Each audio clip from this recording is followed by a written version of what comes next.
സുഹൃത്തുക്കളെ, എൻ്റെ സുഹൃത്ത് വീണ എറണാകുളം കുന്നത്തുനാട് പോലീസ് സ്റ്റേഷൻ പരിധിയിലാണ് താമസിക്കുന്നത്. അവിടെ കുറച്ച് ഡോഗ്സിനെ വളർത്തുന്നതിൻ്റെ പേര് കഴിഞ്ഞ കുറേ കാലങ്ങളായി വാർത്തകളിലൊക്കെ നിറഞ്ഞു നിന്നിരുന്ന ഒരു വിഷയമായിരുന്നു അത്.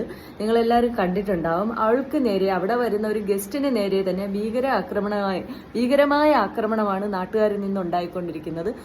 പോലീസിലും കോടതിയിലുമായിട്ട് 28ഓളം കേസുകൾ ഇതുവരെ ഫയൽ ചെയ്തിട്ടുണ്ട്. പക്ഷേ പോലീസുകാർ നോക്കി നിൽക്കെ ഇന്ന് വീണയെ തലക്കടിച്ച് വീഴ്ത്തിയിരിക്കുകയാണ്, വീണയെയും സഹായിയായ സ്ത്രീയെയും.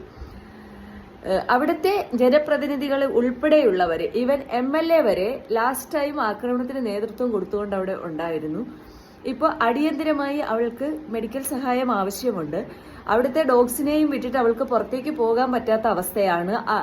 അവർ പുറത്തേക്ക് ഇറങ്ങുമ്പോൾ വീട്ടിനകത്ത് കയറി അവരെ, കുഞ്ഞുങ്ങളെ ആക്രമിക്കാൻ തയ്യാറായി നിൽക്കുകയാണ് 100ഓളം വരുന്ന നാട്ടുകാർ.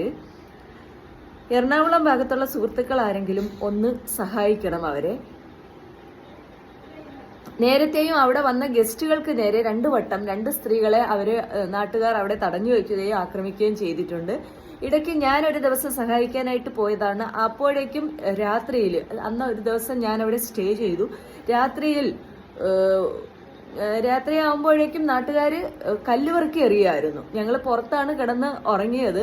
രാത്രിയിൽ ദേഹത്ത് വന്ന് പലവട്ടം ഉരുളൻ കല്ലുകൾ, വലിയ കല്ലുകൾ കൊല്ലാൻ തന്നെ തീരുമാനിച്ചിട്ട് കല്ലുകൾ വെറുക്കി എറിയുന്നുണ്ടായിരുന്നു. പടക്കം പൊട്ടിക്കുക, ഇതൊക്കെയാണ് അവിടുത്തെ നാട്ടുകാരുടെ ക്രൂര വിനോദങ്ങളാണ്. തൊട്ടടുത്ത വീട്ടുകളിൽ താമസിക്കുന്ന കുറച്ച് ആൾക്കാരാണ് ഇങ്ങനെ ചെയ്തുകൊണ്ടിരിക്കുന്നത്. സാമൂഹ്യ വിരുദ്ധരായ ആൾക്കാർ, വെറും ആൾക്കാരല്ല, സാമൂഹ്യ വിരുദ്ധരായ ആൾക്കാർ. ഇതിനെതിരെ എന്തെങ്കിലും ചെയ്യാൻ ആർക്കെങ്കിലും കഴിയുമെങ്കിൽ ഒന്ന് സഹായിക്കുക. ഒരു നിസ്സഹായ ഒരു സ്ത്രീയെ